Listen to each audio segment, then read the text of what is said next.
Topic है हमारा वो क्लबिंग ऑफ इनकम है। सबसे पहले मैं आपको बताता हूं क्लबिंग ऑफ इनकम होती क्या है। सपोज मेरी टोटल इनकम 10 लाख रुपए है, ठीक है साहब। अब मैं आपसे कहूं इस 10 लाख पे टैक्स निकाल दो, निकालो जरा। Up to 2.5 lakh tax zero हो गया, 2.5 से 5 लाख 5%, कितना हुआ?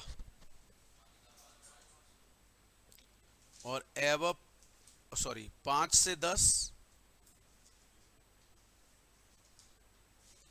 20%, 1 लाख। और 10 लाख से ऊपर है तो 30%, लेकिन हमें तो 10 लाख पे ही निकालना है केवल। ये टैक्स बना 1,12,500, right.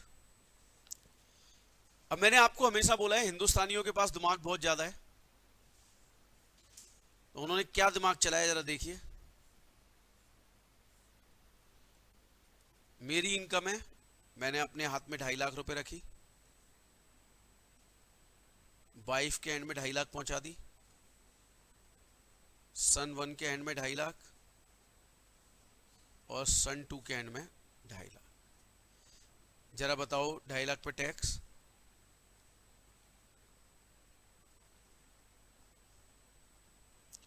Sun are also major, तो सब 2.5 लाख रुपए तक माफ हो गए, टैक्स क्या हो गया? जीरो। और सिर्फ मेरे अपने हाथ में अगर रहती है इनकम तो 1,12,500। बताइए हर कोई व्यक्ति ऐसा करना चाहेगा या नहीं करना चाहेगा? गवर्नमेंट बोली साहब दिस बदतमीजी विल नॉट बी बर्दाश्त, राइट। तो क्या करेंगे? बोले साहब जो ये इनकम आपने डाइवर्ट की थी वो पुनः आप में जोड़ देंगे, और जोड़ देंगे तो दोबारा से कितनी हो जाएगी? 10 लाख। तो टैक्स कितना हो गया? तो जो इनकम जोड़ी गई है वापस, this is called clubbing of income. यानी जो इनकम आप डाइवर्ट करने की कोशिश करोगे वो इनकम हम आप में पुनः जोड़ देंगे, और फिर जो टैक्स आपका बनेगा वो आपको हमें देना पड़ेगा। बोलो बात समझ आई या नहीं आई? बात क्लियर? आप जानते हैं इसमें होता क्या है? ट्रांसफर ऑफ असेट्स होती है आपकी, और उनसे इनकम अर्न होती है। जैसे मान लीजिए मैंने एक प्रॉपर्टी, हाउस प्रॉपर्टी गिफ्ट कर दी या ट्रांसफर कर दी वाइफ को, और उससे फिर रेंट आ रहा है, या मैंने किसी को ट्रांसफर कर दिया डिवेंचर वगैरह, उससे इंटरेस्ट आ रही है तो मेरे, लेकिन मैंने किसी को ट्रांसफर कर दी तो इनकम उसे मिलेगी। तो इनकम टैक्स वाले कहते हैं कि इस प्रकार की इनकम जो आप शिफ्ट करने की कोशिश कर रहे हो, हम क्या कर देंगे, इसे आप में जोड़ेंगे, आप में क्लब करेंगे, और आपसे क्या लेंगे? टैक्स। यानी कुल मिला के intention of law makers is very clear कि साहब अगर आप अपनी इनकम को शिफ्ट करेंगे, डाइवर्ट करेंगे टैक्स बचाने के ध्यान से, तो हम वो आपको डाइवर्ट नहीं करने देंगे, पुनः आप में क्या कर देंगे? ऐड कर देंगे, और आपसे क्या ले लेंगे? टैक्स। अब हम असेट अगर कोई ट्रांसफर करते हैं तो दो प्रकार का ट्रांसफर होता है, एक रेवोकेबल, एक इरेवोकेबल। अगर रेवोकेबल ट्रांसफर है तो क्लबिंग होगी, और अगर इरेवोकेबल है तो नहीं। दो एक्सेप्शन है इसके।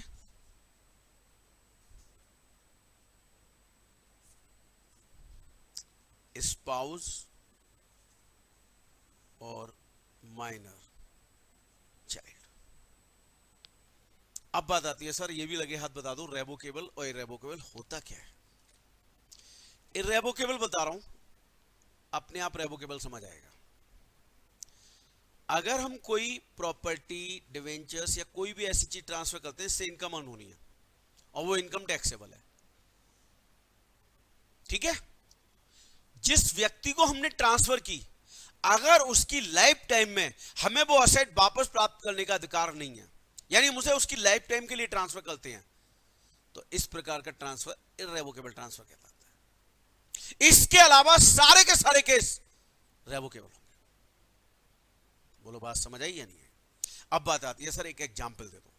मैं मिस्टर रामलाल को उनकी लाइफ टाइम के लिए यह प्रॉपर्टी ट्रांसफर करता हूं, दिस इज इरेवोकेबल, पूरी जिंदगी के लिए मैंने ट्रांसफर। इसका मतलब मैंने फ्री में भी ट्रांसफर किया रामलाल को, और उससे कोई रेंट आ रहा है, रामलाल की जेब में जाएगा और रामलाल ही टैक्स पे करेगा, क्योंकि इरेवोकेबल है। पर मैं ऐसे लिख दूं, मैं मिस्टर रामलाल को ये प्रॉपर्टी 10 साल के लिए ट्रांसफर करता हूं, ये रेवोकेबल हो गया। क्यों हो गया भाई? क्योंकि लाइफ टाइम की बात हो रही है, चाहे वो 2 साल बाद उनकी डेथ हो जाए, पर ट्रांसफर तो आपने लाइफ टाइम नहीं किया ना। मैं मिस्टर रामलाल को ये प्रॉपर्टी लाइफ टाइम ट्रांसफर करता हूं, प्रोवाइडेड वो रामलाली से शादी करें। रेवोकेबल या इरेवोकेबल? रेवोकेबल, कंडीशनल रेवोकेबल। मैं रामलाल को प्रॉपर्टी ट्रांसफर करता हूं 10 साल और उनकी life which ever is earlier, फिर रेवोकेबल आ गया। और जैसे ही रेवोकेबल होगा, क्लबिंग होगी ही होगी। इरेवोकेबल है तो बच गए। अच्छा, इसमें एक और बात है, ध्यान से सुनना। मैंने रामलाल को प्रॉपर्टी ट्रांसफर की उनके लाइफ टाइम के लिए, रेंट आया, रामलाल ने एंजॉय किया, रामलाल ने टैक्स दिया, रामलाल की डेथ हो गई, प्रॉपर्टी रामलाल के बच्चों के कब्जे में। इनकम टैक्स वाले कहते हैं तूने प्रॉपर्टी किसे ट्रांसफर की थी, अब वो है कि नहीं? नहीं जी। प्रॉपर्टी किसके पास है? बच्चों के पास। बोले ना, अब इस प्रॉपर्टी पे तुझे क्या देना पड़ेगा? टैक्स। अब रामलाल के बच्चे गुंडे हैं मान लो, मैं नहीं ले पा रहा प्रॉपर्टी, तो इनकम टैक्स वाले कहते हैं ये तेरी कमी है, क्या तू अपनी प्रॉपर्टी वापस नहीं ले पा रहा। रामलाल के बच्चों के पास है, रामलाल किराए खा रहे, बच्चे किराए खा रहे हैं, पर टैक्स किस देना पड़ेगा? क्यों? क्योंकि मैंने प्रॉपर्टी किसके नाम में ट्रांसफर की है? Is that clear? जैसे ही जिसके नाम में प्रॉपर्टी ट्रांसफर किया उसकी डेथ हो जाती है, तो ऑटोमेटिकली प्रॉपर्टी आप में सम्मिलित मानी जाती है। अगर आप उसे वापस नहीं ले पाते तो आपकी गलती है। उस प्रॉपर्टी से रामलाल की डेथ के बाद कोई भी रेंट आएगा, यू विल हैव टू पे टैक्स। बोलो, बात एकदम क्लियर हुई या नहीं? स्पाउस के लिए सेक्शन हम पढ़ेंगे 64(1) और माइनर चाइल्ड के लिए 64(1). बस इसमें 2 यही मेन सेक्शंस हैं, बाकी तो चलते रहेंगे ऐसे ही। और एक बात और मेरी बड़ी ध्यान से सुनना, ट्रांसफर ऑफ असेट होना जरूरी है। अगर ट्रांसफर ऑफ असेट है, असेट रेवोकेबल है, क्लबिंग होगी, इरेवोकेबल है, क्लबिंग नहीं होगी। मैंने सिर्फ इनकम ट्रांसफर किया है, प्रॉपर्टी ट्रांसफर नहीं की। मैंने कहा जी ऐसा है, इस रेंट की इस प्रॉपर्टी का रेंट मेरी वाइफ को देना, किराएदार को बोल दिया मैंने, प्रॉपर्टी मेरे नाम में, रेंट मेरी वाइफ को देना। चाहे मैं रेवोकेबल ट्रांसफर करूं इनकम को, चाहे मैं इरेवोकेबल करूं। अगर सिर्फ इनकम ट्रांसफर करूंगा, चाहे वो रेवोकेबल है या रेवोकेबल और इरेवोकेबल का प्रश्न कब उठेगा? बोलो, बात समझ आई या नहीं है? अब आप पहले से कॉपी करेंगे, फिर 60, 61, 62 3 सेक्शन पढ़ेंगे, फिर हम आगे बढ़ेंगे। चलिए देखिए, सेक्शन 60 क्या कह रहा है? Transfer of income. इसका मतलब प्रॉपर्टी ट्रांसफर नहीं हुई भैया, चाहे रेवोकेबल हो या इरेवोकेबल। बताओ क्या होगा? इस एग्जांपल में मैंने ये बात एकदम क्लियर लिख दी, बताओ कोई डाउट मन में? सेक्शन 71 क्या कह रहा है? सॉरी 61 क्या कह रहा है साहब? रेवोकेबल ट्रांसफर ऑफ असेट। और रेवोकेबल और ट्रांसफर ऑफ असेट में मैंने क्या बताया? क्लबिंग होगी। इरेवोकेबल में क्या बोला मैंने? लाइफ टाइम के लिए होनी चाहिए। बहुत बढ़िया।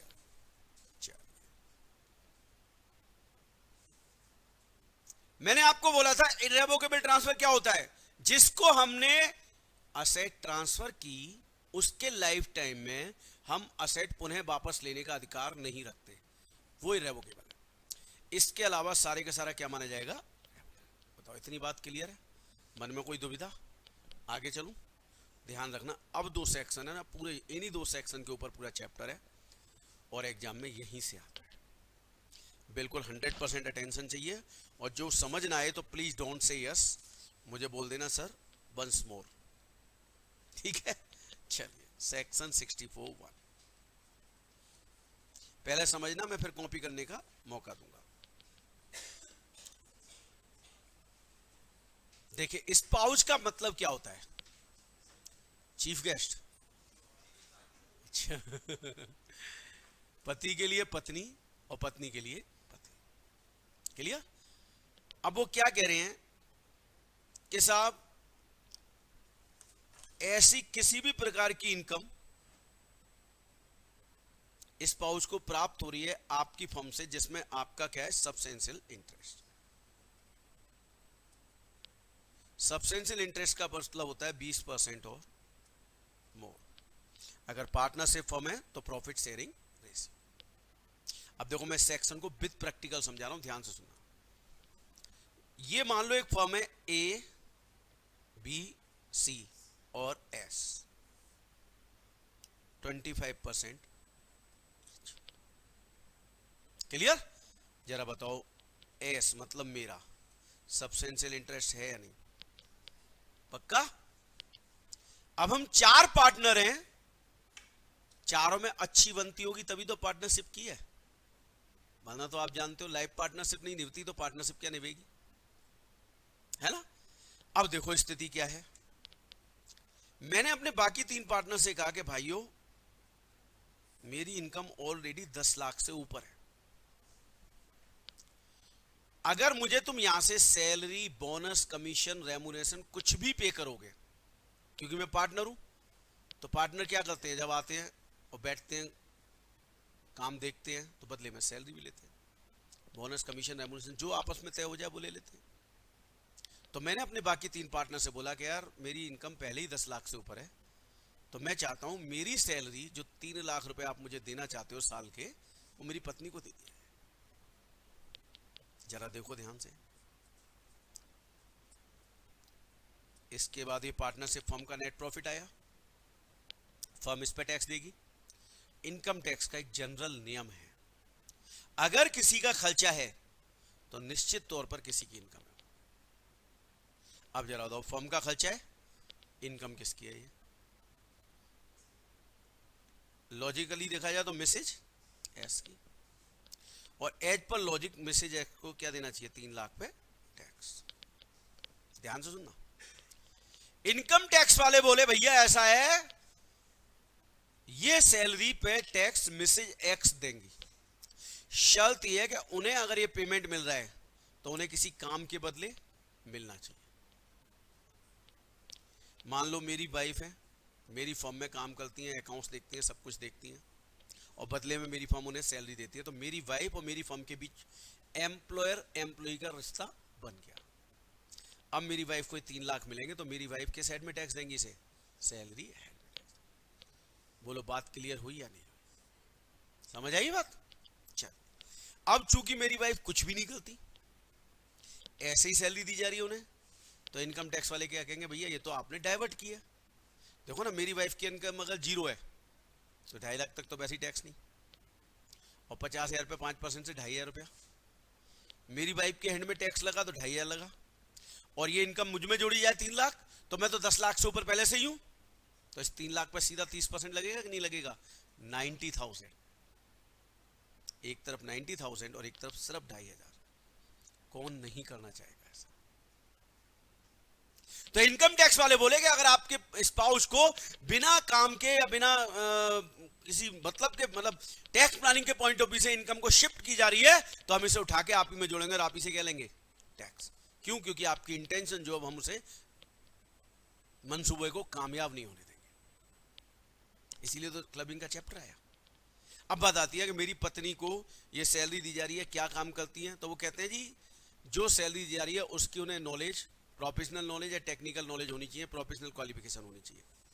इसका मतलब मेरी पत्नी मेरे फर्म में काम करेगी तो उसे कोई टेक्निकल नॉलेज या प्रोफेशनल क्वालिफिकेशन होनी चाहिए। अगर वो उस वजह से पैसे मिलेंगे तो मेरी वाइफ टैक्स पे करेंगे, नहीं तो मुझ में जोड़ा जाएगा। अब बात ये उठती है कि वाइफ की प्रोफेशनल नॉलेज या टेक्निकल नॉलेज या प्रोफेशनल क्वालिफिकेशन कैसे तय की जाए? क्या कोई डिग्री होनी चाहिए?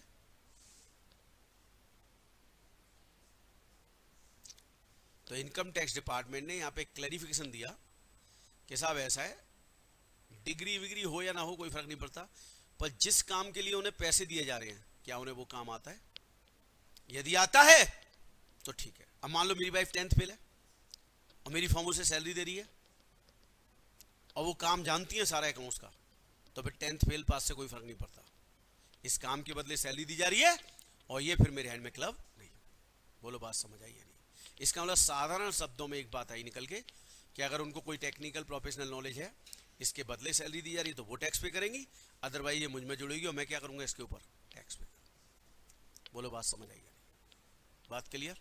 एकदम समझ आया? अब जानते हैं प्रैक्टिकल लाइफ में क्या फर्क होता है। अब पारुल में अब मान लो बिल्कुल ऑफिस नहीं आती, कुछ नहीं करती, और मेरे को जैसे कुछ स्टूडेंट चेक से पेमेंट देते हैं, ऑनलाइन पेमेंट आता है, मेरी पेन ड्राइव बिकती है तो उसका ऑनलाइन पेमेंट आता है, वो सब मैं मान लो पारुल मैम के अकाउंट में डायरेक्ट लेता हूं और कुछ नहीं करती मान लो वो। एज पर लॉ वो इनकम मुझ में क्लब होनी चाहिए कि नहीं होनी चाहिए? प्रैक्टिकल लाइफ में कुछ नहीं होता यार, कुछ नहीं होता प्रैक्टिकल लाइफ। मैं खूब अपनी इनकम इधर से उधर शिफ्ट करता हूं,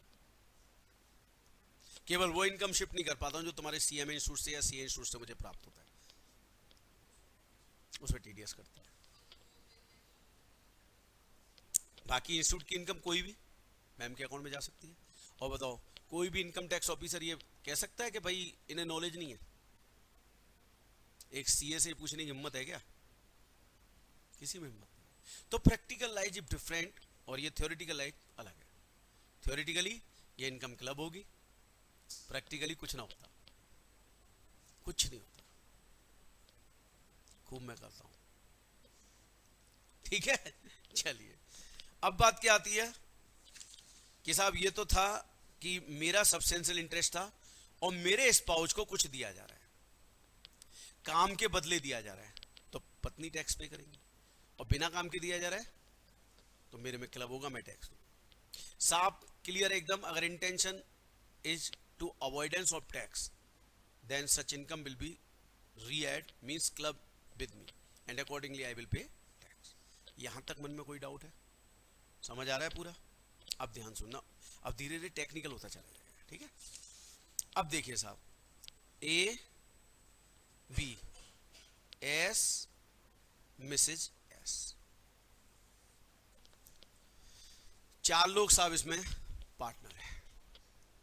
अब दोनों का सब्सिडेंशियल इंटरेस्ट हो गया या नहीं हो गया? प्लीज ध्यान से सुनना, थोड़ा सा टेक्निकल। जब हम पार्टनरशिप फर्म में होते हैं तो हमें भी सैलरी मिलती है, पार्टनर्स को मिलती है। Mr S salary from firm 10 lakh, Mrs S salary from firm 12 lakh. इसके अलावा हमारी अदर इनकम भी है दोनों हस्बैंड वाइफ की, 15 लाख 9 लाख। अब सेक्शन क्या कह रहा है, प्लीज ध्यान से सुनना। वो कह रहा है साहब दोनों की सैलरी पर कोई एक ही स्पाउस टैक्स देगा।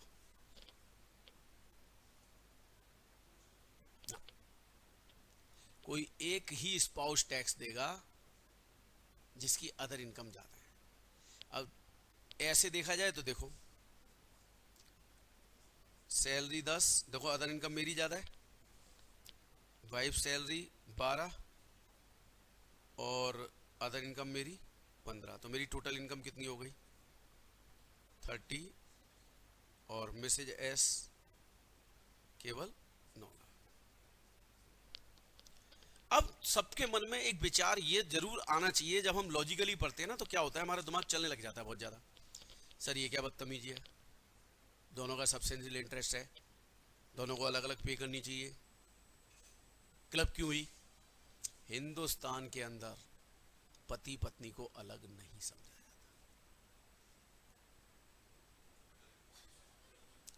अदर इनकम तो है ठीक है, अब मान लो यहां पे लॉजिक क्या है, अदर इनकम जिसकी ज्यादा है उसमें क्यों जोड़ेंगे?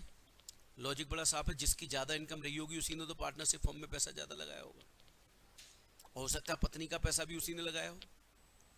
आज मैं अपनी पत्नी को पार्टनरशिप फर्म में ला रहा हूं तो पैसे मेरे ही लगे होंगे ना कहीं ना कहीं। अब यहां पर professional qualification, knowledge of work सब जीरो। ध्यान सुनना, बहुत बड़ी बात बोल दी मैंने। मेरी पत्नी चार्टर्ड अकाउंटेंट है, फर्म में पार्टनर है ना नॉलेज? स्टिल यही लॉ लगेगा, वहां सीए भी किसी काम में नहीं आया। दोनों की सैलरी पर कौन सा टैक्स देगा? जिसकी अदर इनकम जिसकी ज्यादा है वो दोनों की सैलरी पर टैक्स पे करेगा। बात समझ आई क्या बोल गया मैं? क्लियर? अब देखो और डीप में चल रहे हैं, प्लीज फोकस। जरा बताओ, मैं और मेरी पत्नी दोनों फर्म में पार्टनर है या नहीं? पार्टनरशिप फर्म और पार्टनर को अलग अलग समझा जाता है, एक ही होते हैं? तभी तो बेटा पार्टनर्स की लायबिलिटी अनलिमिटेड होती है। क्लियर? एक है। इसका मतलब मैंने आपको पीजीबीपी में एक असेसमेंट ऑफ फर्म्स टॉपिक पढ़ाया था, उसमें पार्टनर को जो सैलरी मिलती थी वो पार्टनर के हैंड में किस हेड में टैक्सेबल होती थी? सैलरी हेड में या पीजीबीपी में? पीजीबीपी में। इसका मतलब ये दोनों सैलरी कहां टैक्सेबल हुई मेरे हैंड में? पीजीबीपी। ध्यान सुनना, यहां एमसीक्यू में फंसेंगे आप, बहुत ध्यान से सुनना। पार्टनर को सैलरी मिल रही है क्योंकि पार्टनरशिप फर्म से मिल रही है। पार्टनर और पार्टनरशिप फर्म अलग नहीं है, इसलिए एम्प्लॉयर एम्प्लॉय का रिलेशनशिप नहीं है। और रिलेशनशिप नहीं है तो क्या होगा? पार्टनर के हैंड में पीजीबीपी की इनकम मानी जाएगी। बोलो बात समझ आई या नहीं? अब हम थोड़े से फैक्ट्स चेंज करते हैं, ध्यान से सुनना, बहुत ध्यान से सुनना। ये पार्टनरशिप फर्म ना होकर कंपनी होती। ध्यान सुनो, अरे ध्यान सुनिए, देखिए कहां फंसाएगा वो आपको, वो चीज बता रहा हूं आपको। अब मान लो मैं और मेरी पत्नी किसी कंपनी में शेयर होल्डर है और 20% या उससे ऊपर वोटिंग राइट है, तो सब्सटेंशियल इंटरेस्ट हो गया। बोलो बात समझ आई कि नहीं आई? तो सबसे पहले तो ये बात उठती है जी, कंपनी में कैसे चेक करें कि सब्सटेंशियल इंटरेस्ट है कि नहीं? ध्यान से सुनना। मान लो मेरे पास 10% शेयर है, 8% मेरी पत्नी के पास है, मुझ में जोड़ दो 18, 4% मेरे बच्चों के पास है, जोड़ दो 22, 6% मेरे मम्मी पापा के बहन भाई के पास है, जोड़ दो 30, मेरा 30% हो गया जी। अब पत्नी का चेक करना है, पत्नी का 8%, 10% मेरा उसमें जुड़ा 18, और 4 हमारे बच्चों का भी तो था 22। बताओ मेरा भी सब्सटेंशियल इंटरेस्ट हो गया, पाइप का भी हो गया, दोनों का सब्सटेंशियल इंटरेस्ट हो गया कि नहीं हो गया? ध्यान रखना, सब्सटेंशियल इंटरेस्ट चेक करके बस इसे भूल जाना है। जिसका सब्सटेंशियल इंटरेस्ट ज्यादा है उसके एंड में टैक्सेबिलिटी नहीं होगी, टैक्सेबल होगी जिसकी अदर इनकम ज्यादा है। ध्यान रखना, ये बात बोल रहा हूं मैं। देखो सब्सटेंशियल में मेरा 30% था और मेरी पत्नी का तो कम था, है ना? अगर उल्टा होता 30 वाइफ का 22 मेरा, तो बस सब्सटेंशियल इंटरेस्ट देख के छोड़ देते कि हाँ जी दोनों का सब्सटेंशियल इंटरेस्ट हो गया, छोड़ दो। बस डिफरेंस क्या आएगा? मेरे मदर फादर मेरे ब्रदर सिस्टर, पत्नी के मदर फादर पत्नी के ब्रदर सिस्टर, बाकी तो कॉमन ही है हम दोनों का। अदर इनकम ज्यादा होगी तो टैक्स लगेगा। अब देखिए थोड़ा सा फाइनल लेवल में चलते हैं। अगर ये कंपनी होती है तो सैलरी हेड की इनकम मानी जाती है पीजीबीपी की? मेरी और मेरी पत्नी दोनों की सैलरी हेड की मेरे हेड में होती? जरा बताओ स्टैंडर्ड डिडक्शन मिलता कि नहीं मिलता? मिलता। ये ध्यान रखना, ये इंपॉर्टेंट बात है। एग्जामिनर आपके साथ क्या चालाकी करेगा? सब्सटेंशियल इंटरेस्ट देखे, सॉरी जो सैलरी है उसमें आपने स्टैंडर्ड डिडक्शन लेस किया है नहीं किया। अच्छा जरा बताओ, यहां मेरी पत्नी को सैलरी मिली 3 लाख, अब ये मेरे हैंड में जुड़ेगी क्योंकि मेरी पत्नी को कुछ नहीं आता, तो यहां भी स्टैंडर्ड डिडक्शन लेस होगा या नहीं होगा? यहां होगा, क्योंकि वो मेरी पत्नी जो है फर्म की एम्प्लॉई है। और एक बात ध्यान रखना, ध्यान से सुनना, जिस हेड में मेरी पत्नी के हैंड में टैक्स लगना था उसी हेड में मेरे हैंड में लगेगा। अगर मान लो यहां सब्सटेंशियल इंटरेस्ट दोनों का नहीं होता, फिर पत्नी की सैलरी पत्नी के हैंड में टैक्सेबल, मेरी मेरे हैंड में, दोनों की सैलरी हेड में होती कि नहीं होती? तो बस जिस हेड में टैक्सेबल होनी थी उसी हेड में मेरे को टैक्सेबल होगी। और ये मैंडेटरी है, क्लबिंग अगर हो रही है तो होगी। ऐसा नहीं है जहां एसएससी को नुकसान है वहां तो गवर्नमेंट कर दे, और जहां एसएससी को फायदा हो रहा है वहां गवर्नमेंट कहते नहीं नहीं नहीं क्लबिंग नहीं होगी ना। अब मान लो मेरी पत्नी की बिजनेस इनकम मुझ में जुड़ती है और टैक्स लगता है, क्लब होता है, अब बिजनेस में लॉस हो गया पत्नी को, तो वो लॉस भी तो मुझ में जुड़ना चाहिए, और लॉस मुझ में जुड़ेगा तो मेरी इनकम कम होगी या नहीं होगी? तो टैक्स कम होगा कि नहीं होगा? तो क्लबिंग प्रोविजंस क्या है? मैंडेटरी है, लगेंगे ही लगेंगे। तो अगर ये सैलरी अदरवाइज अगर क्लब नहीं होती तो जिसकी है उसके हैंड में, किस हेड में होती, उसी हेड में मेरे हैंड में लगेगी। और अगर उस हेड का कोई एडवांटेज है तो वो एडवांटेज क्लबिंग में भी मिलेगा। जैसे सैलरी हेड में अगर हमें सैलरी मिलती है तो क्या होता है, स्टैंडर्ड डिडक्शन का एडवांटेज मिलता है, तो यहां भी स्टैंडर्ड डिडक्शन का एडवांटेज। बोलो बात समझ आई है नहीं? एकदम क्लियर। अच्छा, सब्सटेंशियल इंटरेस्ट निकालते हैं तो बताइए क्या डिफरेंट होगा, मेरे मदर फादर मेरे ब्रदर सिस्टर, पत्नी के मदर फादर पत्नी के ब्रदर सिस्टर, ये डिफरेंट। अच्छा, सब्सटेंशियल इंटरेस्ट केवल ये चेक करने के लिए तो देखना है कि भाई सब्सटेंशियल इंटरेस्ट है या नहीं, ज्यादा कम से कोई फर्क पड़ेगा नहीं, बस 20% या उससे ऊपर होना चाहिए। बोले यहां तक बात समझ आई या नहीं आई? पक्का? हाँ जी सर। हाँ, ये बड़ा अच्छा क्वेश्चन पूछा कि अदर इनकम ही नहीं है दोनों की शर्त, तो ऐसे केस में असेसिंग ऑफिसर डिसाइड करता है, वो बताएगा जी किसके हैंड में जोड़ना है। एज पर लॉजिक, फिर जिसकी सैलरी ज्यादा है उसी के में जोड़ जाएगी, एज पर लॉजिक। हाँ वो तो इसका फायदा है ना, आप सब्सटेंशियल इंटरेस्ट मत बनाओ, 19% रखो, 19.5% रखो। पिताजी ने दिए थे पैसे, ससुराल में दहेज में मिले थे पैसे, बहुत सारे ऑप्शंस हैं।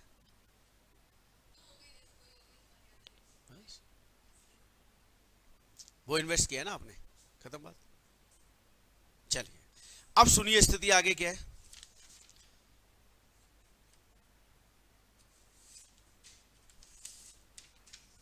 जैसे मान लीजिए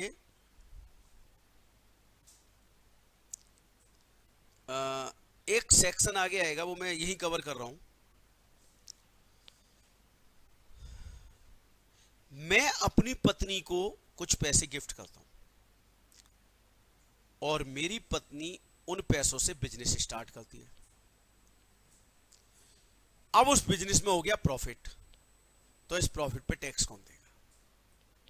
देखिए आपके सामने मैं एग्जाम्पल रख रहा हूं, आप लोग आराम से समझा के बताएं। मैंने अपनी पत्नी को 17/6/19 को 10 लाख रुपए दिए, मैंने ये गिफ्ट किए। पत्नी के पास भी 10 लाख थे, उन्होंने दोनों 20 लाख रुपए लगाए और एक बिजनेस स्टार्ट किया। 21/6/19 इस बिजनेस से 31 मार्च 20 को 5 लाख का प्रॉफिट हुआ। अब टैक्स कैसे लगे? मेरी बात पहले ध्यान सुनने ना, लॉ क्या है? लॉ कहता है कि आपने जो पैसे दिए, अगर वो आपके स्पाउस के बिजनेस में first day of the previous year अगर लगे हुए हैं तो प्रोपोर्शनेट आपके इनकम क्लब होगी और आपको उस पर क्या देना पड़ेगा? टैक्स। अब बताइए, फर्स्ट डे मेरा 10 लाख रुपया मेरी पत्नी के बिजनेस में लगा हुआ है या नहीं? First day of the previous year, previous year के पहले दिन मेरा पैसा मेरी पत्नी के बिजनेस में लगा हुआ होना चाहिए। लगा हुआ है या नहीं? कैसे? देखो, जब मैं पहली क्लास पढ़ाता हूँ, स्टूडेंट जो ध्यान से सुनते हैं उन्हें याद रहता है। जब मैंने पढ़ाया था प्रीवियस ईयर, क्या प्रीवियस ईयर 12 महीने से कम का हो सकता है? तो मैंने बोला था यस। कब होता है? हम जब भी बिजनेस स्टार्ट करते हैं, जॉब स्टार्ट करते हैं, हमारा फर्स्ट प्रीवियस ईयर उसी दिन स्टार्ट होता है। याद आया कुछ ऐसा? तो जरा बताओ, अगर मेरी पत्नी ने 21 तारीख को बिजनेस स्टार्ट किया तो यही उनका फर्स्ट डे है। इसका मतलब टैक्सेबिलिटी कैसे कैसे होगी? हस्बैंड 20 लाख पे 5 लाख है तो 10 लाख पे कितना होगा? और वाइफ, ये टैक्सेबल हो गएंगे। बोलो बात समझ आई या नहीं? First day of the previous year का मतलब क्या होता है? जब भी आप बिजनेस स्टार्ट करते हैं, जॉब ज्वाइन करते हैं, आपका फर्स्ट प्रीवियस ईयर उस दिन स्टार्ट होता है जिस दिन आपने बिजनेस स्टार्ट किया, जॉब ज्वाइन की। इसके बाद हमेशा 1 अप्रैल 31 मार्च चलेगा। अब मैं थोड़े से फैक्ट्स चेंज कर रहा हूं।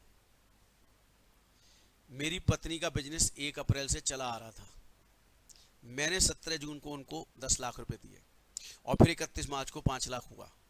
आप बताइए 1 अप्रैल को मेरा बिजनेस, मेरी पत्नी का बिजनेस स्टार्ट था कि नहीं? तो फिर क्लबिंग नहीं होगी। 5 लाख पे टैक्स कौन देगा? वाइफ। मेरा पैसा मेरी वाइफ के बिजनेस में first day of the previous year लगा हुआ होना अनिवार्य है। नया बिजनेस है तो ठीक है, फिर तो उस दिन प्रीवियस ईयर स्टार्ट होता है जिस दिन बिजनेस स्टार्ट हुआ। मैंने यहां फैक्ट्स क्या चेंज किए कि मेरी पत्नी का बिजनेस 1 अप्रैल से चला आ रहा था, मैंने 17 जून को पैसे दिए। अच्छा, अब क्या होगा? 5 लाख पे पत्नी टैक्स देंगी। अब अगले साल मान लो फिर पैसे प्रॉफिट कमा लिया। अब जरा बताओ, अगले साल के 1 अप्रैल मेरा पैसा लगा हुआ है या नहीं बिजनेस में? क्लियर? तो अगले साल के प्रॉफिट को बताओ कैसे बांटोगे? देखो, पत्नी का कितना हो गया? 5 और 10, चौके 5 पे टैक्स पत्नी ने दिया तो 15। तो जो भी प्रॉफिट 31 मार्च 2021 को होगा उसको हम 10 और 15 के रेशियो में बांटेंगे। 10 वाला पार्ट हस्बैंड का माना जाएगा, 15 पार्ट वाइफ का। बोलो बात समझ आई या नहीं आई? सिंपल है। तो आप एक काम कीजिए, सबसे पहले से कॉपी करें।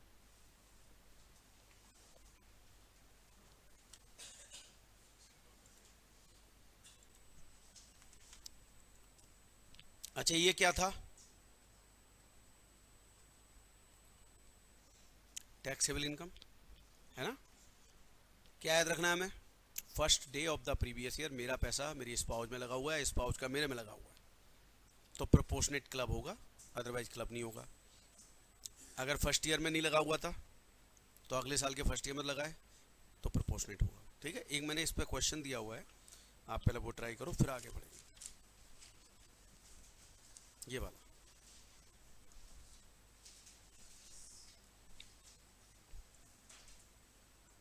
देखिए, एस ने बिजनेस स्टार्ट किया स्टेट को 5 लाख रुपए लगा के, 2 लाख का घाटा हो गया। इसको ओवरकम करने के लिए पत्नी ने, जो कि चार्टर्ड अकाउंटेंट है, 5 लाख रुपए 1/4/18 को दिए हस्बैंड को। तो देखो, यहां तो 2 लाख का घाटा हो गया तो इसकी कैपिटल 3 लाख ही रह गई, और उसने इन्वेस्ट किया और प्रॉफिट हो गया 4 लाख। जरा बताना, प्रॉफिट हुआ 4 लाख, कितने रुपए पे? 8 लाख। चूंकि 3 हस्बैंड का बचा था, 5 वाइफ ने दिया, 8 लाख। अब बताओ हस्बैंड का कितना है? 3 लाख। तो ये हस्बैंड का आ गया, वाइफ का कैसे आएगा? दोनों का आ गया नहीं आ गया? बताओ। बस मैंने कुछ नहीं किया, रेशियो में बांट दिया 3 और 5 के। सिंपल आंसर आपके सामने है। कितना आ रहा है पहले केस में? 1.5 लाख और दूसरे में 2.5 लाख। ठीक, बात क्लियर? कोई डाउट यहां तक? हाँ जी बोलो।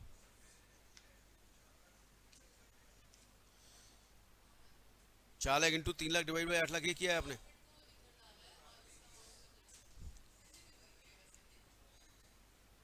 तो क्या फर्क पड़ेगा भाई साहब, उससे आंसर तो सेम ही आ रहा है।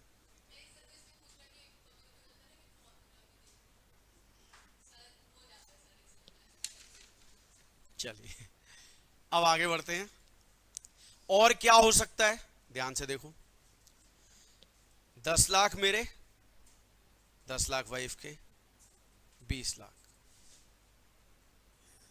1/6/19 को गिफ्ट किए मैंने, पत्नी ने ही मिलाए, और पत्नी ने अपनी एक फ्रेंड के साथ पार्टनरशिप बिजनेस किया 17/6/19 को। 10 मेरे, 10 वाइफ के, 1 जून को दिए। 17 जून को वाइफ ने पार्टनरशिप फर्म में बिजनेस में इन्वेस्ट किए, कितने? 20 लाख रुपए। अब इस 20 लाख पे 31 मार्च को क्या मिलेगा? 5 लाख रुपए मेरी पत्नी को शेयर मिला अपना। बताओ क्लब होगा प्रोपोर्शनेट या नहीं? 1 जून को पैसे दिए हैं और 17 जून को बिजनेस स्टार्ट हुआ है, यानी first day of the previous year मेरी पत्नी के बिजनेस में मेरा पैसा लगा हुआ है।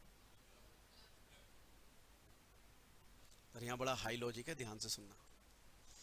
जब पार्टनरशिप फर्म से प्रॉफिट मिलता है तो उस पर ऑलरेडी क्या लगा होता है?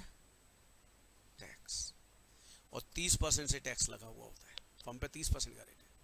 अब ये आफ्टर टैक्स पैसा आया है और गवर्नमेंट पहले ही हाई रेट से टैक्स ले चुकी है, क्या दोबारा ले सकती है गवर्नमेंट?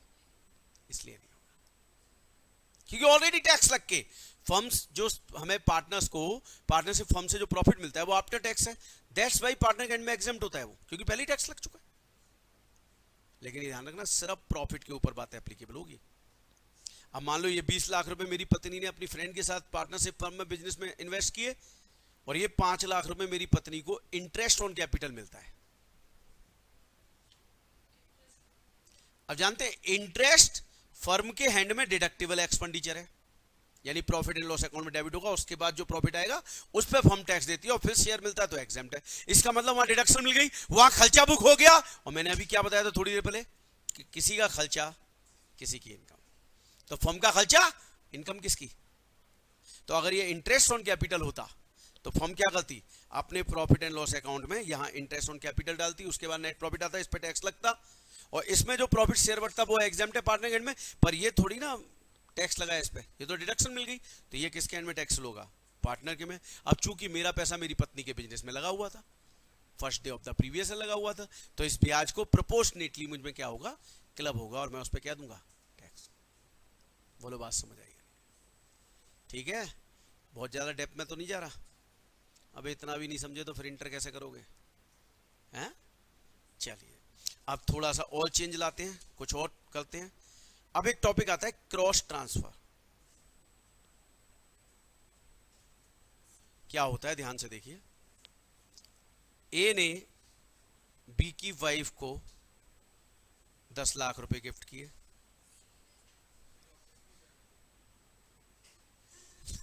नालायक, और बी ने ए के सन को 10 लाख दे दिए। अभी क्या होता था, हम ट्रांसफर कर रहे हैं बीवी बच्चों को तो क्लब हो जाता था। हमने क्या किया, दोस्त से बात की, बोले सुन यार मैं 10 लाख तेरी वाइफ को गिफ्ट करता हूं, तू 10 लाख मेरे बेटे को गिफ्ट कर दे। बात बराबर हो गई कि नहीं होगी, पैसे बराबर। ये सब किस लिए किया जा रहा है, टैक्स प्लानिंग के लिए। तो इनकम टैक्स वाले बोले अच्छा अब ऐसे करोगे तुम लोग, हमने वैसे पकड़ लिया तो वैसे करोगे। तो देखिए इसके लिए गवर्नमेंट क्या लॉ लेके आई, cross transfer. Income from asset transferred in a cross transfer would be assessed in the hands of transferor. यानी मेरे दोस्त की वाइफ ने मान लो यहाँ डिवेंचर खरीद लिए होते और मेरे बेटे ने यहाँ एफडी करा दी होती, इस पे मान लो 1 लाख इंटरेस्ट आती, यहां पर मान लो 75,000 इंटरेस्ट आती।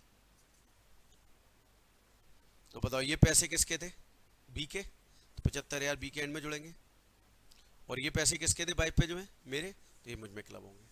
यानी जिसके जो पैसे थे वापस उसी में क्लब हो गए और इनकम अकॉर्डिंगली उसी में क्लब होगी। तो क्रॉस ट्रांसफर वाला भी आइडिया फ्लॉप हो गया, अब आप भूल जाओगे, आप ऐसी कोई प्लानिंग कर सकते हो। देखो मैंने एक एग्जाम्पल दिया, इससे और क्लियर होगा, पढ़ो एक बार इसे।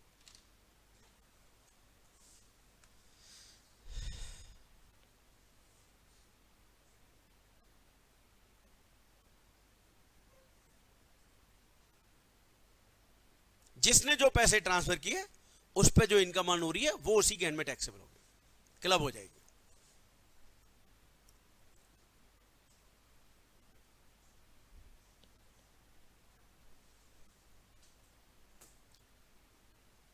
ठीक है, चलिए अब वापस हम 64(1) पे आते हैं। अब हम बी पार्ट पढ़ेंगे। सेक्शन 27 जो है वो डीम्ड ओनरशिप का है। हाउस प्रॉपर्टी में मैंने पढ़ाया था डीम्ड ओनरशिप। डीम्ड ओनरशिप क्या होती है बस ध्यान सुन लो। मैंने अपनी कोई हाउस प्रॉपर्टी, सिर्फ हाउस प्रॉपर्टी आएगी इस सेक्शन में, डिवेंचर या अदर चीजें नहीं आएंगी, केवल हाउस प्रॉपर्टी, क्योंकि हाउस प्रॉपर्टी का सेक्शन है। मैं अपनी वाइफ को हाउस प्रॉपर्टी गिफ्ट कर देता हूँ फ्री में, तो मुझे डीम्ड ओनर माना जाएगा। और जो इनकम उस प्रॉपर्टी से अर्न होगी वो सेक्शन 64(1) की वजह से मुझ में क्लब नहीं होगी, बल्कि सेक्शन 27 की वजह से क्लब होगी। क्लब हो रही है पर सेक्शन अलग अलग। यानी मैंने ट्रांसफर किया तो मुझे क्या माना गया, डीम्ड ओनर, और डीम्ड ओनर मान के मेरे हैंड में क्या होगी, क्लब होगी, 64(1) की वजह से नहीं। क्लियर? अब देखो, अब मैं एक चार्ट बना रहा हूं, साथ के साथ कॉपी करना है आपने। सेक्शन 27 लिख रहा हूं मैं आपको।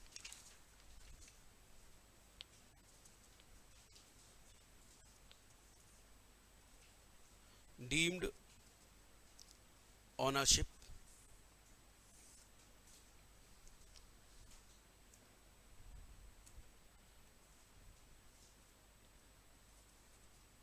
Transfer of house property only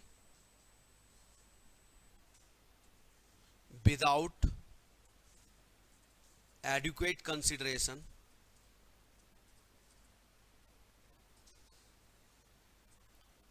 to spouse or minor child.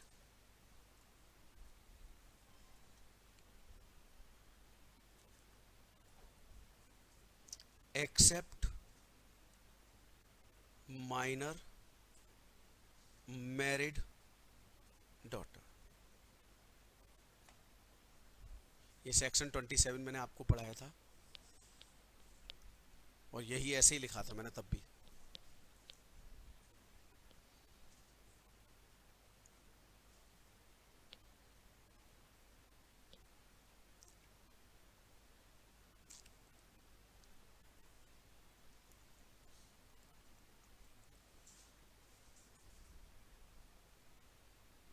ठीक है, अब सुनिए, सिर्फ क्या ट्रांसफर होनी चाहिए? विदाउट एडिक्वेट कंसिडरेशन का मतलब है, मान लो मार्केट रेट 50 लाख है, आप 40 लाख में फ्री में 20 लाख में ट्रांसफर कर रहे हैं, तो ये एडिक्वेट नहीं है। मार्केट रेट के थोड़ा बहुत ऊपर नीचे चलता है पर इतना डिफरेंस नहीं। और किसको? स्पाउस या माइनर चाइल्ड। लेकिन किसे छोड़ दिया?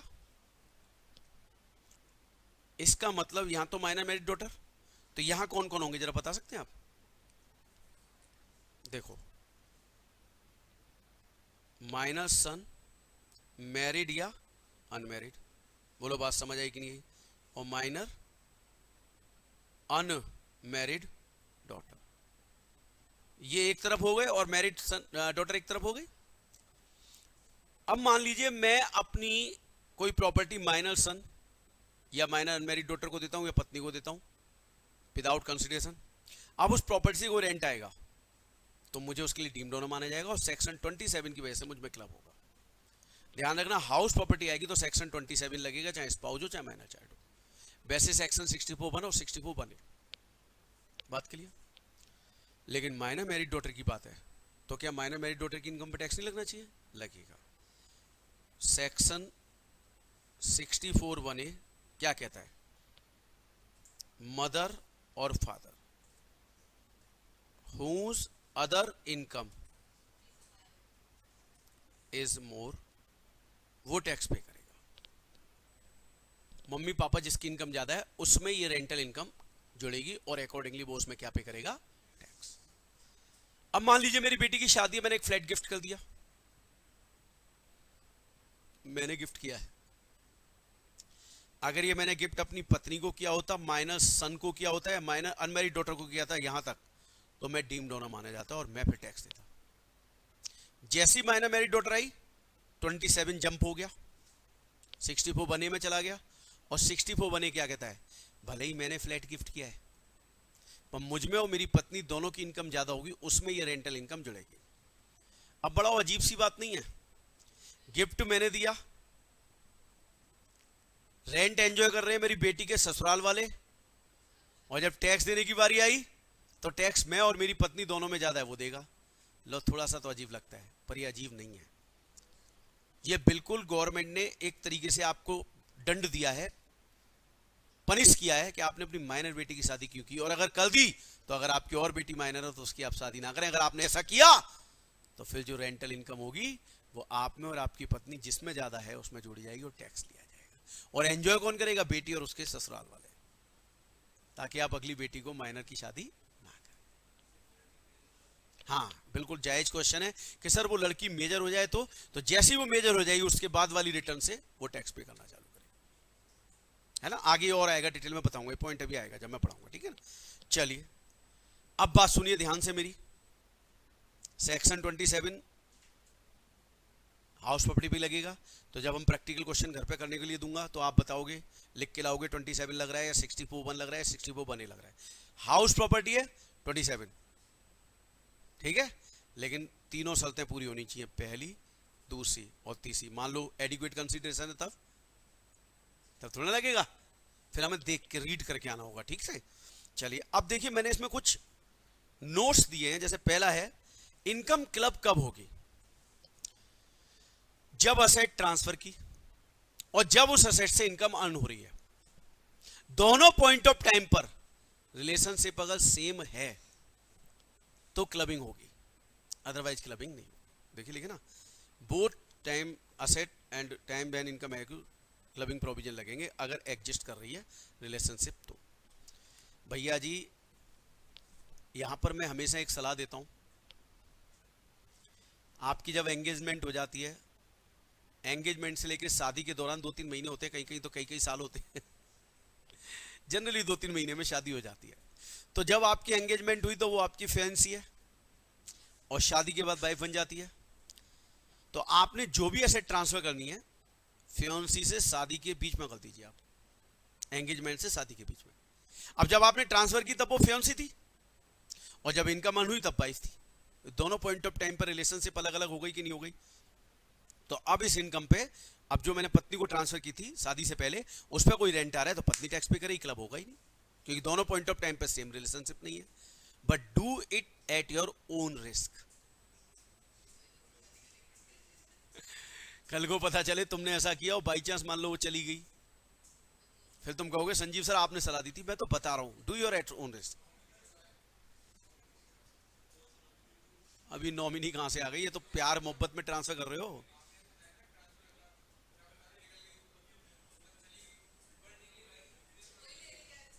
फिर तो ऑटोमेटिकली तेरे पास ही आ जाएगी। अच्छा, एक यहां पर और क्या है, लिव अपार्ट एग्रीमेंट। अगर पत्नी को प्रॉपर्टी लिव अपार्ट एग्रीमेंट की वजह से दी जा रही है तो क्लबिंग नहीं होगी, नो क्लबिंग। फिर एडिक्वेट कंसिडरेशन कुछ नहीं काम करता। हिंदुस्तान में आपको पता है जब शादी टूटती है तो एक हिंदू लो है एक मुस्लिम लो है। अब तो मुस्लिम लो भी उसी पैटर्न पे आ गया, नहीं तो पहले तो वहां 3 तलाक होता था, है ना। मतलब देखिए हिंदू और मुस्लिम औरतों में कितना डिफरेंस है। वो बेचारी 3 बार बोल दे तो पत्नी दिल से लगा लेती है और डिवोर्स हो जाता है, और हिंदू 3 बार क्या 300 बार बोले तो पत्नी के ऐसे करके डायलॉग देती है। वैसे हमने कुछ बोला ही नहीं, हम तो इतना चाहते हैं कोर्ट से कि 3 बार पत्नी को बोल देना चुप हो जा चुप हो जा, तो वो चुप हो जाए वो तो चुप भी नहीं होगी भाई साहब, है। कल मैं एक वीडियो देख रहा था, माइक और वाइफ में क्या डिफरेंस है। माइक और वाइफ में, माइक पे बोल सकते हैं आप, माइक के सामने बोल सकते हैं, माइक को बंद भी कर सकते हैं आप, है? और माइक को अपनी हाइट के हिसाब से ऊपर नीचे एडजस्ट भी कर सकते हैं। पर ये तीनों काम आप पत्नी के साथ करके देखो, फिर देखो क्या होता है आपका, है। खैर कोई बात नहीं। तो लिव अपार्ट एग्रीमेंट की वजह से अगर प्रॉपर्टी ट्रांसफर हुई है तो ऐसी स्थिति में क्लबिंग नहीं होगी, फिर पत्नी ही उस इनकम पे क्या देगी, टैक्स देगी, क्योंकि लॉ की वजह से ऐसा हो रहा है। डिवोर्स जब होता है तो लॉ के अकॉर्डिंग होता है। अब हिंदू लॉ क्या कहता है कि पत्नी से जब भी ट्रांसफर मतलब तलाक लेना है आपने, तो भैया आपको अपनी पत्नी के लाइफ मेंटेनेंस चार्ज देने पड़ेंगे। अब मान लो मेरे पास लाइफ मेंटेनेंस चार्ज है ही नहीं और मैं छुटकारा भी चाहता हूं पत्नी से, तो ऐसी स्थिति में मेरे से कोर्ट पूछेगा भाई तू क्या दे सकता है। मैंने कहूंगा जी एक घर है वो दे दो इसे। अब घर फ्री में वाइफ को ट्रांसफर हो गया कि नहीं हो गया, कोई कंसिडरेशन था नहीं, लेकिन डिवोर्स अपने आप में बहुत बड़ा कंसिडरेशन होता है, राइट। तो उस स्थिति में पत्नी को जो घर मिला वो डिवोर्स के कारण मिला, तो उस पर जो रेंट मिलेगा तो पत्नी क्या देगी, उसके ऊपर टैक्स है जी।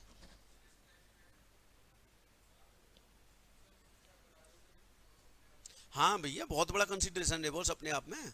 जब रोज तेरे प्राण पी रही है तेरी पत्नी और तू दुखी हो रखा है पत्नी से बुरी तरीके से, और तेरे को कोर्ट छुटकारा दिला रहा है, तो कितनी बड़ी रिलैक्स मिलेगी तुझे। पर वैसे डिवोर्स लेना नहीं चाहिए, मेरा ही मानना है। और एक केस में तो डिवोर्स कभी नहीं होना चाहिए, अगर बच्चे हो जाएं तो फिर डिवोर्स अलाउड ही नहीं होना चाहिए हिंदुस्तान के अंदर। कभी मुझे कोई पावर मिली और कोई लॉ बनाने का मौका मिला तो मैं ऐसे ही बनाऊंगा लो कि बच्चे हो गए कोई डिवोर्स नहीं, उससे पहले जो डिवोर्स लेना है ले ला लो। बच्चों की क्या गलती इसमें यार। फिर तो भैया ऐसे ही रहो, चाहे रेल की पटरी की तरह चलो, साथ चलो मिलो भले ही मत, पर चलना पड़ेगा बच्चों की खातिर, ठीक है ना। चल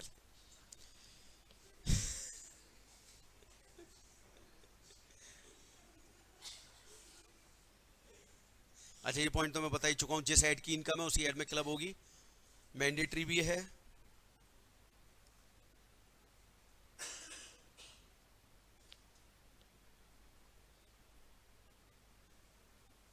अच्छा पॉइंट नंबर ये देखिए क्या है, अब स्पाउस की मान लो डेथ हो गई,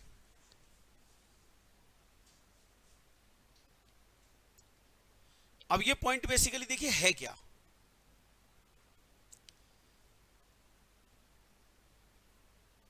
मान लो एक व्यक्ति है, उसकी 2 शादियां हो गई, कहते हैं ना एक घर वाली एक, तो हाँ, नहीं लीगल तो नहीं है ना वो, हिंदू लॉ में एक ही शादी अलाउड है, मुस्लिम कौन रखते हैं, कहने की बात है 4, एक भी ना रखता कोई, एक ही ना झिलती लोगों से। अब सुनो, तो भैया अब मान लो मिस्टर एक्स है, उनकी घरवाली भी और बाहर वाली को एक प्रॉपर्टी ट्रांसफर कर दी और लीगल मैरिज कर ली मान लो उन्होंने, बस लीगल तो होती नहीं। अब पति की डेथ हो गई, अब 2 पत्नियां, इस वाले की बच्ची हैं, तो इनकम टैक्स वाले ये नहीं कह सकते कि भाई वो तो गयो, उसके बच्चों में उस वाली पत्नी की इनकम क्लब कर दें, ऐसा थोड़ा होता है, जो बाहर वाली है उसकी इसके बच्चों में थोड़ा क्लब होगी इनकम, तो फिर उस केस में वो खुद ही टैक्स पे करेगी। Is that clear? चलिए, इनकम में लॉस भी इंक्लूड है, मैंने करवा के दिखा दिया। ओरिजिनल असेट, मैंने पत्नी को दिया डिवेंचर 1 करोड़ के, अब डिवेंचर से इंटरेस्ट आएगी, मुझ में क्लब होगी कि नहीं होगी? मेरी पत्नी ने क्या किया, डिवेंचर बेच के घर खरीद लिया और घर किराए पे दे दिया, तो ये कन्वर्टेड असेट हो गई, तो कन्वर्टेड असेट की इनकम भी मुझ में क्लब होगी क्योंकि पैसे तो मेरे ही हैं। एक होता है एक्रीशन ऑफ इनकम, वो क्या होता है ध्यान से सुनना, accretion, ACCRETION, accretion of income. मैंने पत्नी को एक घर गिफ्ट किया, घर से रेंट आया, मुझ में क्लब हुआ, मैंने टैक्स दिया, लेकिन पैसे तो रेंट के पत्नी के पास ही हैं। पत्नी ने क्या किया, उस रेंट से एक और घर खरीद लिया, अब उस घर से भी रेंट आ रहा है, तो जो दूसरा घर खरीदा उससे जो रेंट आ रहा है वो मुझ में क्लब नहीं होगा, that is called accretion of income. सब बात यहां लिखी हुई हैं, घर जाके अगर रिवाइज करोगे सारा एकदम टेप रिकॉर्डर ऑन हो जाएगा, सब समझ आ जाएगा, ठीक है ना। चलिए, अब देखिए पत्नी हो गई, अब बच्चों की बात कर लेते हैं। मेरे साथ साथ लिखना, ये लिख लिया था ना आप लोगों ने, हाँ अब लिखो मेरे साथ साथ।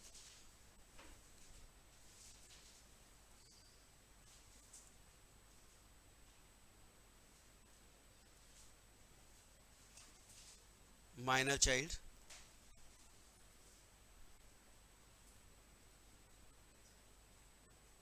Handicapped child, manual worker,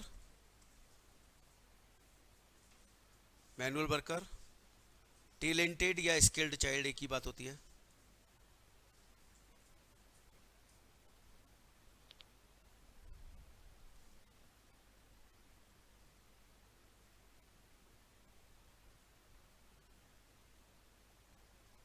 Except these 3 children,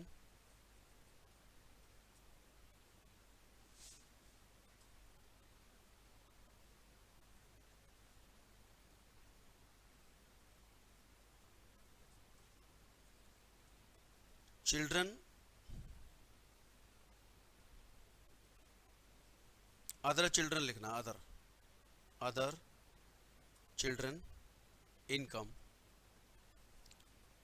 shall be clubbed in the hands of such parent whose other income is greater, section 64 1A।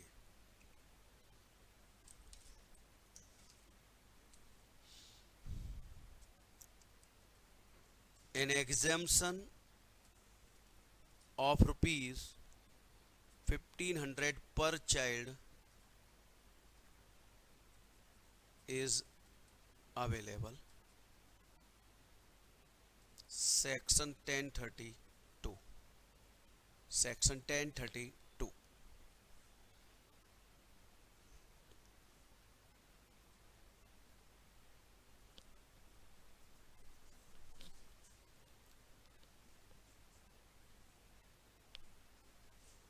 हो गया?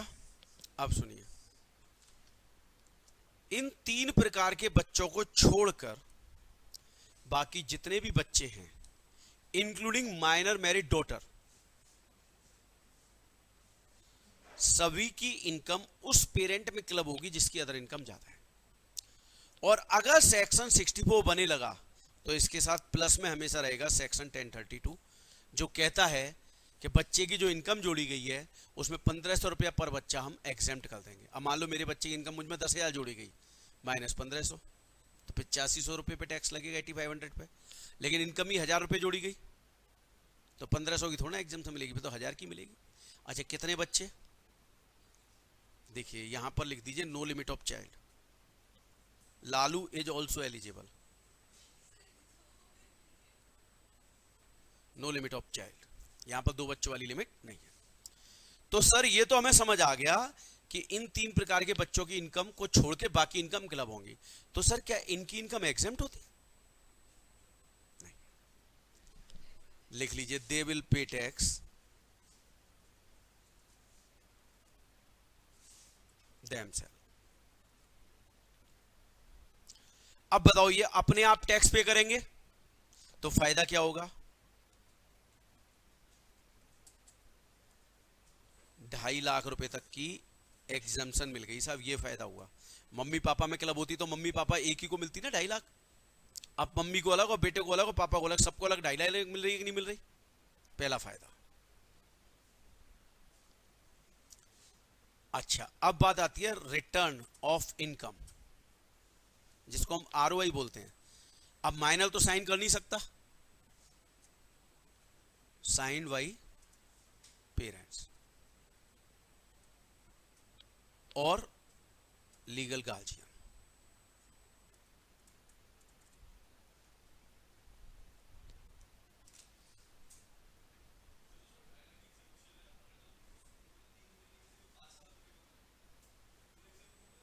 नहीं बेटा मैं हूं, मैंने 5 लाख कमाए, मैं तीनों में से कोई तो 2.5 एग्जाम 2.5 पे टैक्स दे दूंगा, बस वही हो रहा है। अब बात आती है सर ये 3 ही क्यों चुने गए? हैंडीकैप्ड। जिस घर में हैंडीकैप्ड होता है आप देखते हो क्या माहौल होता है। और गवर्नमेंट उठा के पता चला बाप ने एफडी कर दी उसके नाम से कि बच्चे के चल कुछ पैसे आएंगे, इसका खर्चा चलेगा। बाप ने बच्चे के नाम से एक घर खरीद लिया, किराया आएगा, किराए से खर्चा चलेगा। और इनकम टैक्स वाले क्या कर रहे हैं? उस पर टैक्स लगा रहे हैं। यार कुछ तो शर्म करो यार। दूसरा मैनुअल वर्कर, छोटू चाय की दुकान पर मोटर मैकेनिक के यहाँ काम करता है, बदले में उसे पैसे मिल रहे हैं। भाई साहब जिस बच्चे की पढ़ने की उम्र है वो जाके काम कर रहा है, क्या लगना चाहिए टैक्स? और तीसरा टैलेंटेड, दरअसल सफारी तारे जमीन पर, फिल्मों में एक्टिंग कर रहा है, पैसे मिल रहे हैं बच्चे को, तो उस पर भी वही टैक्स देगा। रिटर्न की बात है तो रिटर्न कौन साइन कर देगा? लीगल गार्जियन या अपने मम्मी पापा में कोई भी। मम्मी पापा नहीं है तो लीगल गार्जियन। अब बताओ दरअसल सफारी ने तारे जमीन पर काम किया और 1 करोड़ रुपए मिले, 1 करोड़ पे टैक्स वो पे कर देगा। अब उसे 1 करोड़ का उसने एक फ्लैट खरीद लिया मुंबई में और किराए पे दे दिया, किराए पे कौन टैक्स देगा? इसमें उसका क्या टैलेंट है? मम्मी पापा जिसकी इनकम ज्यादा है उसमें जुड़े। बोलो बात समझ आई कि नहीं है? चलिए अब देखिए कुछ इसके नोट्स हैं वो मैं आपके साथ डिस्कस कर रहा हूं। अगर मम्मी पापा की मैरिज एग्जिस्ट कर रही है तो जिसकी इनकम ज्यादा वो टैक्स देगा। डिवोर्स हो गया तो जिसके साथ बच्चा रह रहा है। अच्छा मान लो कोर्ट का कुछ इस तरीके से डिसीजन हो, 5 साल मम्मी के साथ, 5 साल पापा के साथ, फिर 5 साल मम्मी के साथ, फिर 5 साल पापा के साथ। तो देखो ध्यान से सुनना मेरी बात, 5 साल तक जिसके साथ था उस पर टैक्स देना है और 6ठे साल में वो इनकम टैक्स डिपार्टमेंट में जाके बताएगा।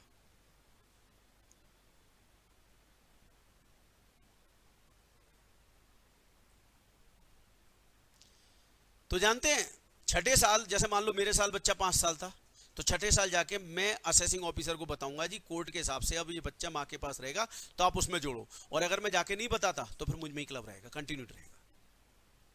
बोलो बात समझ आई या नहीं?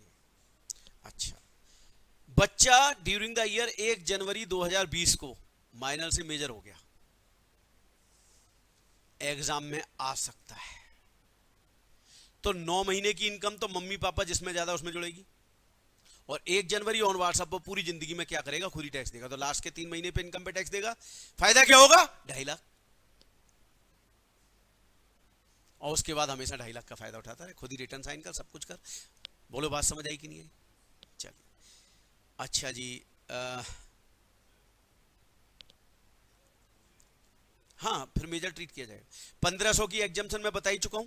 अच्छा मम्मी पापा दोनों की डेथ हो गई तब क्या होगा? फिल्म देखी थी चैंपियन, उसमें अब्बास के मदर फादर की प्लेन क्रैश में डेथ हो गई थी, तो उस केस में सन्नी देओल को उसका गार्जियन बना के भेजा था। तो अब वो बच्चा तीनों में भी नहीं है भाई, इन 3 में होता तो चलो सन्नी देओल ही साइन कर देता। अब वो बच्चा ही टैक्स देगा, बस सन्नी देओल क्या करेगा, लीगल गार्जियन बन गया, साइन कर देगा। अगर इनकम टैक्स वाले ये कहते हैं कि लीगल गार्जियन को टैक्स देना पड़ेगा अपनी जेब से, सन्नी देओल बनता लीगल गार्जियन? कभी नहीं बनता। बोलो बात समझ आई कि नहीं? क्लियर? चलिए बस 5 मिनट बोल दो, खत्म चैप्टर। एक कहानी सुनाने जा रहा हूं 64 की, 64-2 की, ध्यान से सुनना। और वो कहानी जैसे ही खत्म होगी वैसे ही सेक्शन भी खत्म हो जाएगा, इसलिए सावधानी नहीं हटनी चाहिए, सावधानी हटी तो दुर्घटना घट जाएगी। सेक्शन 64-2, एक गरीब परिवार, 8-10 बच्चे, एक बच्चा सीए सीएमए या सीएस बन गया और दिल्ली आके उसने खूब इनकम अर्न की, खूब पैसा कमाया। जानते जब आप लोग भी कमाने लगो तो उसके बाद आपका ये फर्ज बनता है कि आप अपने घर के लिए सोचें, परिवार वालों के लिए, परिवार वालों का भला कर दें, अपने रिश्तेदारों को सोचना, उनका ही भला करें तो समाज और देश का जरूर सोचना यार, क्योंकि आप फिर अपने लिए पैदा नहीं हुए। आज सचिन तेंदुलकर या मुकेश अंबानी पे हमारा पूरा हक है। क्यों भाई? तुमने इतने बड़ा अपने आप को बनाया तो हमारा हक हो गया आपके ऊपर। और देखिए मुकेश भैया हक भी अदा करते हैं, ऐसी बात नहीं, टाइम टू टाइम कुछ ना कुछ समाज सेवा करते ही रहते हैं। सो द थिंग इज,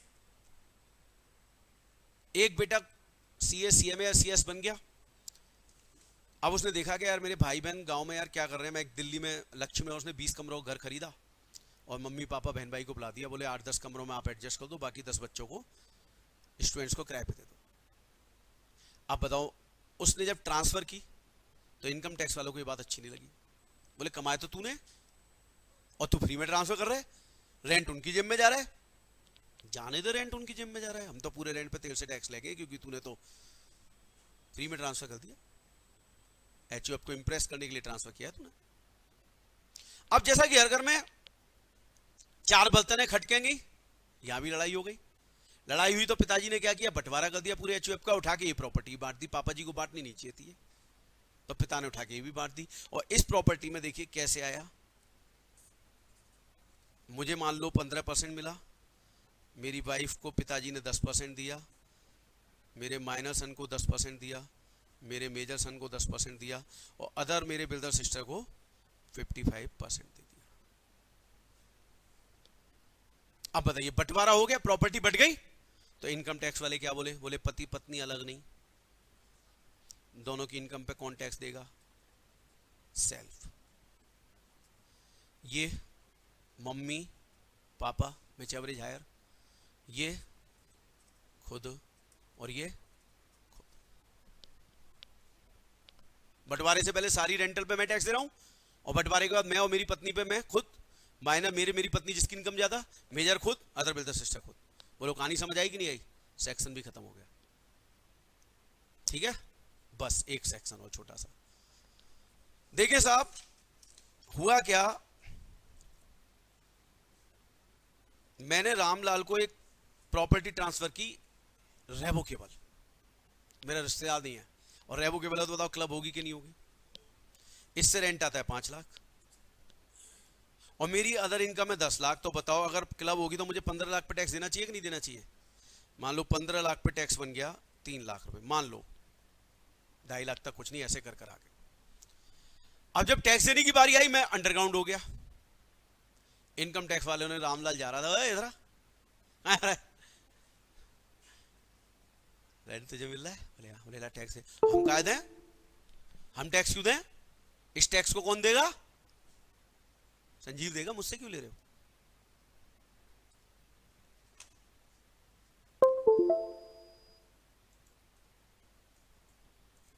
ठीक है, तो 15 लाख पे टैक्स मुझे देना था, मैं अंडरग्राउंड हो गया। अब बताओ इनकम टैक्स वाले 15 लाख पर रामलाल से टैक्स लेंगे या केवल 5 लाख पे लेंगे?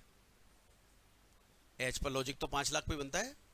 अब बताओ 5 लाख पे 2.5 लाख नहीं लगाएंगे, सीधा 1/3, 5/15 हो जाएगा ना भाई। मैं 15 लाख पे 3 लाख टैक्स देता तो 5 लाख पे कितना देता, 1 लाख। तो 1 लाख रामलाल से ले लिया जाएगा। अब कुछ समय बाद में ओवरग्राउंड हो गया,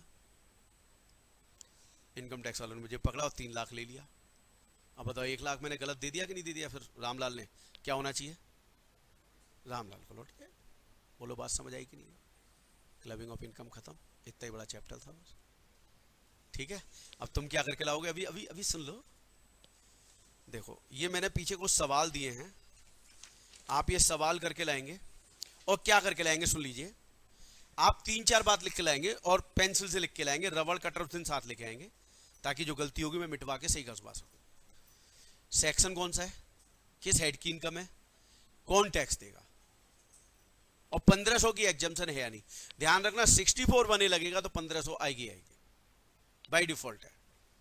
जैसे गुड नाइट की मशीन खरीदते हैं तो क्या होता है, पहली बार जब खरीदने जाते हैं तो लिक्विड वो साथ आता है कि नहीं आता बाय डिफॉल्ट। बस ऐसे ही है कि सेक्शन 64 बने लगा तो जरूर क्या लगेगा, 1032 की 1500 रुपए की एग्जम्पशन।